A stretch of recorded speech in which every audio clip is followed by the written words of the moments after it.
Hi friends, welcome to my channel. మా అమ్మ స్టైల్లో చికెన్ కర్రీ ఎలా చేసిందో చూద్దాం రండి. ఫస్ట్ అయితే పొయ్యి మీద మూకిడి పెట్టుకోవాలి. తర్వాత ఆయిల్ అయితే వేసుకోవాలి.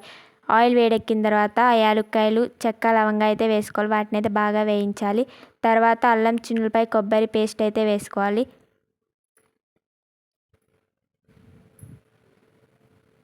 అది బాగా వేగిన తర్వాత కడిగి పెట్టుకున్న చికెన్ అయితే మనం వేసుకోవాలి.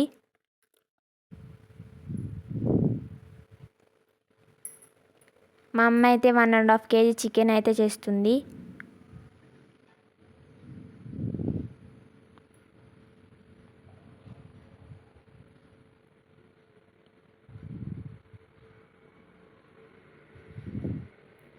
తర్వాత మనం రుచికి తగ్గట్టు సాల్ట్ అయితే వేసుకోవాలి.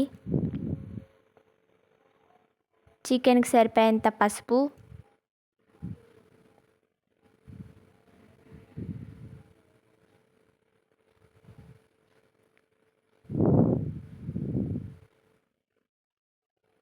తర్వాత టమాటా ముక్కలు అయితే వేసుకోవాలి.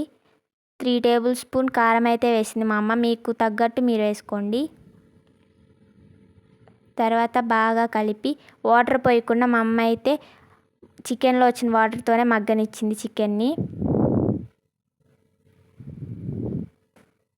తర్వాత గరం మసాలా అయితే వేసుకోవాలి. కొత్తిమీర వేసుకోవాలి.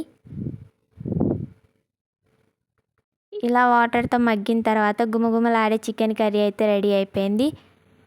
నా ఛానల్ని కొత్తగా చూసే వాళ్ళు అయితే సబ్స్క్రైబ్ చేసుకొని లైక్ చేసి కామెంట్ చేయండి, షేర్ చేయండి. Okay, bye.